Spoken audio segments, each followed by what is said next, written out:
Il y a quelques jours, le président de la République a confirmé sa volonté de mettre en place une commission chargée d'élaborer une nouvelle constitution.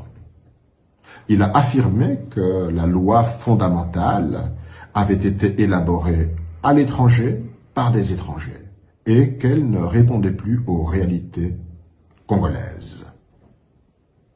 Bien entendu, ces affirmations totalement hallucinantes ont soulevé l'indignation.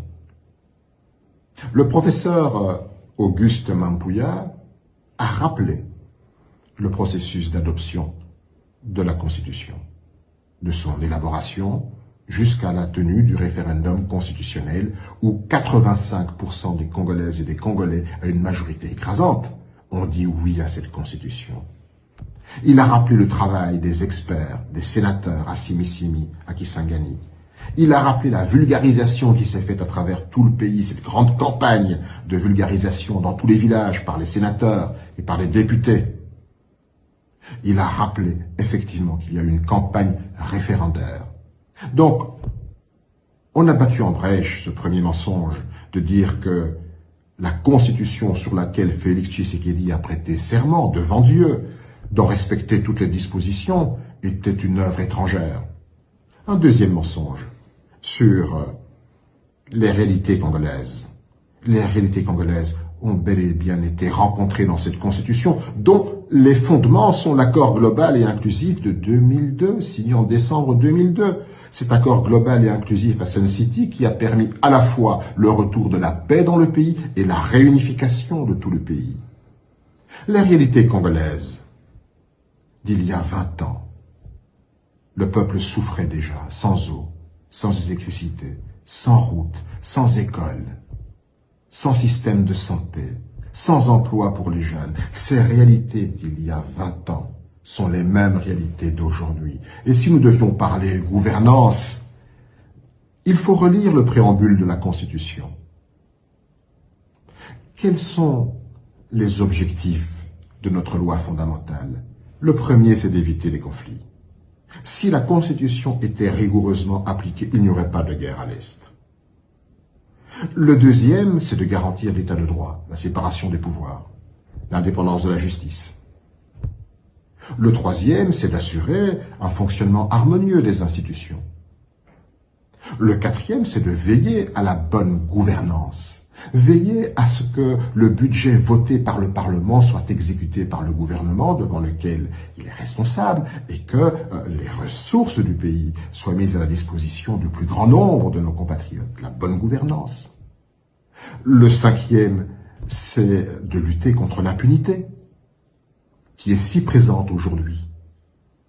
Le sixième, c'est de contrer les dérives dictatoriales qui s'emparent de ceux qui gouvernent. Et enfin, c'est de garantir une alternance démocratique. Ces réalités inscrites il y a 20 ans dans la Constitution sont les mêmes réalités devant lesquelles nous sommes opposés aujourd'hui. Donc, deuxième mensonge. En réalité, que cache la volonté du président de la République de mettre en place une nouvelle Constitution?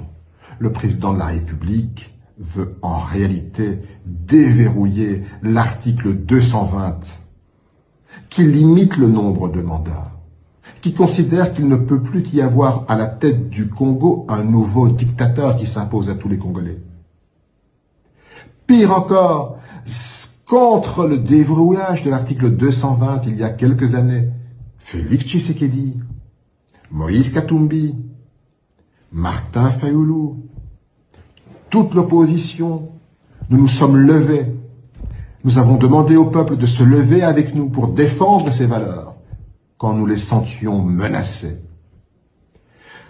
Les martyrs comme Rossi Chimanga, Thérèse Kapangala, Luc Nkulula, qui ont sacrifié leur vie pour la Constitution.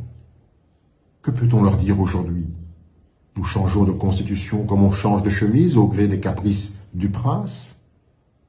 Quand on parle de la Constitution et qu'on entend ces vidéos qu'on exhume des professeurs Mbata, des professeurs Njoli ou encore Essambo, qui considèrent que c'est un texte plein de modernité, qui affirme la parité entre les hommes et les femmes, qui maintient et qui impose les droits de l'opposition politique, qui est un compromis entre les unitaristes et les fédéralistes, qui inscrit les compétences des provinces exclusives de l'État central, les compétences partagées, qui instaure la conférence des gouverneurs, qui met en place une caisse de péréquation, qui est l'expression de la solidarité entre les provinces les plus riches et les moins nantis.